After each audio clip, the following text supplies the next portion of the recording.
اعوذ باللہ من الشیطان الرجیم، بسم اللہ الرحمن الرحیم۔ آپ کے سامنے ماہ محرم کے اندر اور ماہ سفر کے اندر اہل بیت علیہ السلام کے کاروان کے اوپر کس طریقے سے مصیبتیں آئیں، پریشانیاں آئیں، ان کے احوال کو ترتیب کے ساتھ پیش کیا جا رہا ہے، اس ٹائم لائن کے ساتھ کہ کس طریقے سے اس تاریخ میں کیا مصیبت پیش آئی۔ اسی سلسلے میں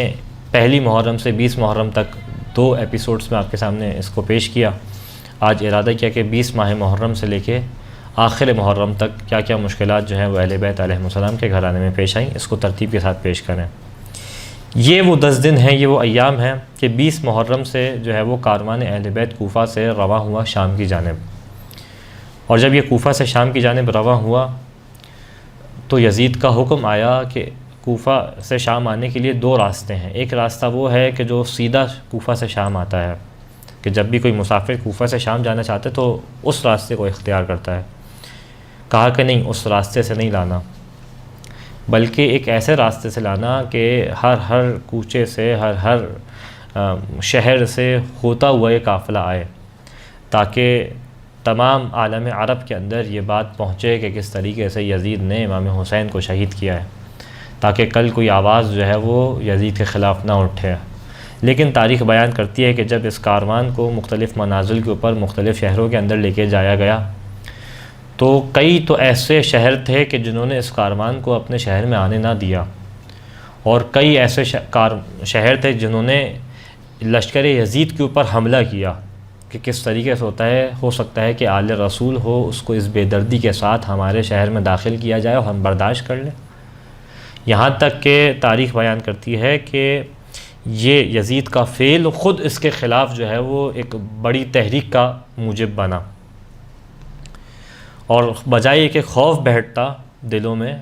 خوف بیٹھنے کے بجائے ایک تحریک تھی جو یزید کے خلاف تیار ہو گئی اس فعل کی وجہ سے، تاکہ کیونکہ ایک شہر میں یہ خبر پہنچ گئی کہ یزید نے امام حسین کو علیہ السلام کو شہید کیا ہے اور آل رسول کو اسیر بنایا ہوا ہے۔ لیکن جہاں یہ سب ہو رہا تھا وہاں صرف عورتیں ہوں اور بچے ہوں اور ساتھ میں ایک بیمار ہو، تو ان کے لیے ایک مشکل مرحلہ ہے کہ ایک تو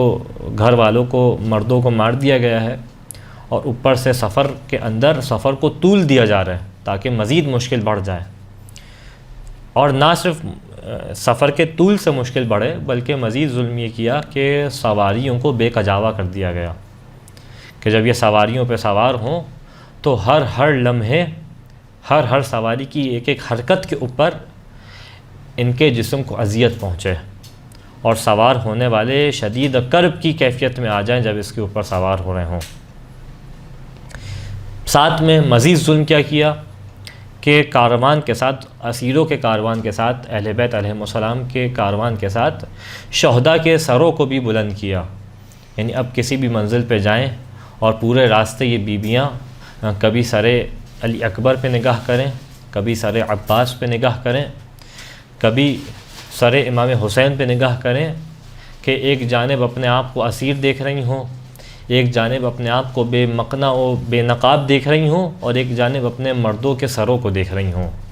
تاکہ مصیبت کی انتہا کو محسوس کر سکیں اور ظلم کی انتہا ان کے اوپر محسوس ہو سکے۔ یہاں تک تاریخ بیان کرتی ہے کہ یزید کے لشکر والے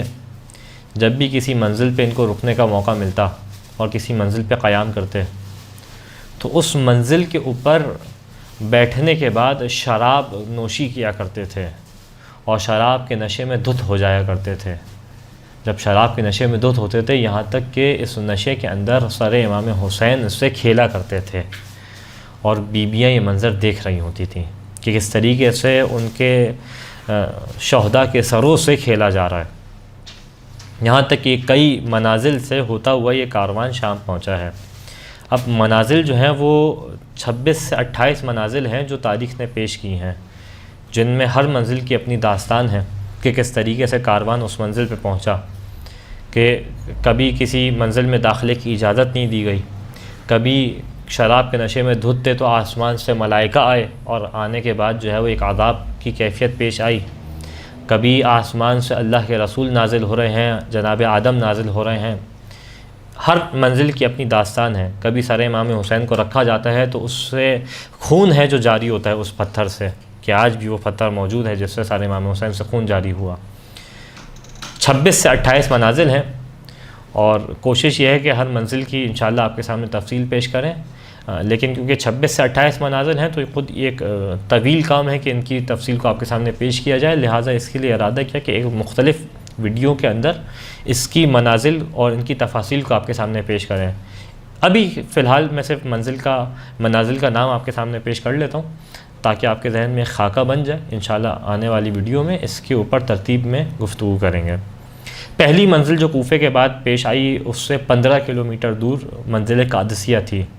اس کے بعد منزل تکریت آئی، اس کے بعد وادی النخلہ آئی، پھر منزل لبایا، پھر منزل کحیلہ، پھر موصل کے مقام پہ پہنچے، پھر اس مقام پہ پہنچے جیسے آج بھی مشہد النقطہ کے نام سے یاد کیا جاتا ہے. پھر منزل نصیبین کے مقام پہ آئے، پھر منزل دعوات، یہاں تک منزل کنسرین، پھر منزل حلب، پھر منزل معرۃ النعمان، پھر منزل شیرز، پھر منزل کفرتاب، پھر منزل سیبور، منزل حماد، منزل حمص، یہاں تک اس منزل پہ پہنچے جس کا نام تھا منزل خندق الطعام. اس کے بعد منزل بعلق کے مقام پہ آئے. اچھا، جب منزل بعلق ہے تو یہ شام کی حدود کے اندر داخل ہو گئے ہیں جو آج کا شام ہے. شام ایک بڑا محافظہ، ایک بڑا شہر ہے، پورا ملک ہے شام، اور اس کا دارالخلافہ تھا دمشق. تو جب کوفے سے شام کی جانب کارواں رواں ہے، اس کا مطلب ہے کوفے سے دمشق کی جانب کارواں رواں ہے. دمشق جو کہ دارالخلافہ تھا شام کا، کہ جہاں آج بھی زائرین جب جاتے ہیں تو بنیادی طور پر دمشق کے اندر جو ہے وہ رکتے ہیں. منزل بعلق، پھر منزل دیر راہب، پھر یہاں تک کہ منزل حران، منزل اسقلان، منزل مرزین، منزل میار فارقین، منزل شبزیر، اور آخری منزل جو پیش آئی منزل جوسیہ، جس کے بعد جو ہے وہ کاروان دمشق کی حدود میں دمشق کے سامنے آ گیا، اور یہاں تک کہ 29 صفر کو یہ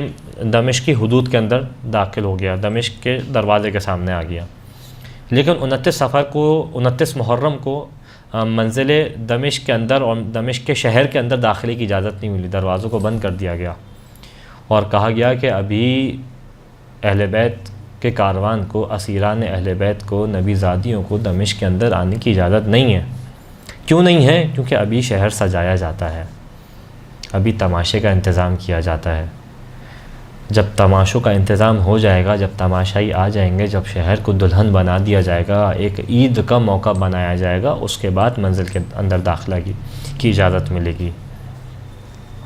یہاں تک تاریخ بیان کرتی ہے کہ 28 محرم کو یہ کاروان منزل بعلق تک پہنچا، اور 29 محرم کو جو ہے وہ دمشق کی حدود کے اندر داخل ہو گیا. دروازوں کو بند کر دیا گیا اور دوسری سفر کو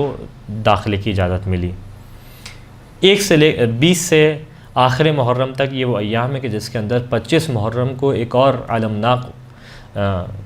کیفیت ہمیں دکھائی دیتی ہے، اور وہ ہے امام سجاد علیہ السلام کا اس دار فانی سے کوچ کرنا، امام کا منزل شہادت پہ پہنچنا. کہ آپ نے کربلا کے بعد بعض روایات کے بقول 35 سال، بعض کے بقول 40 سال انتہائی کرب کی کیفیت میں گزارے. یعنی ان واقعات کو آپ نے محسوس کیا ہے کہ واقعاً انسان اگر ان واقعات کو دیکھے تو زندہ نہ رہے. ان واقعات کو دیکھنے کے بعد ایسے صدمے کی کیفیت میں چلا جائے کہ اسی صدمے سے دنیا سے کوچ کر جائے. لیکن سید سجاد کا صبر ہے کہ آپ نے ان واقعات کے بعد زندہ بھی رہے اور دین کی تبلیغ بھی کرتے رہے. ہاں، لیکن اس تبلیغ کے ساتھ مسلسل اپنے بابا کے اوپر خون کے آنسو بہاتے تھے. اس طریقے سے گریا کرتے تھے کہ آب مطلق ہو، صاف پانی ہو، تو اس کے اوپر جب امام کے آنسو جائیں تو یہ آب مضاف میں تبدیل ہو جائے. کبھی سامنے کھانا آ جائے، کبھی سامنے پانی آ جائے، کبھی غلطی سے کسی ذبیحہ پہ نگاہ چلی جائے، تو مسلسل ایک دفعہ کربلا کا رخ ہوتا تھا اور اپنے بابا کے اوپر گریا کرتے تھے. یہاں تک کہ 96 ہجرہ کے اندر جو ہے وہ آپ کی شہادت واقع ہوئی، اور ولید ابن عبد الملک نے آپ کو زہر دیا جس کی وجہ سے آپ کی شہادت واقع ہوئی. خداوند متعال سے دعا ہے کہ ان 10 دنوں کے اندر جو اہل بیت علیہ السلام کے خاندان کے اوپر مصیبتیں آئیں، اے پالنے والے تو جو ان مصیبتوں کا واسطہ اہل بیت کے چاہنے والوں کی مشکلات کو آسان فرما، ان کی پریشانیوں کو دور فرما، جو بیمار ہیں تو جیسا سید سجاد کا واسطہ اس کو شفاء کاملہ و عاجلہ عطا فرما۔ وآخر الدعوان ان الحمد للہ رب العالمین۔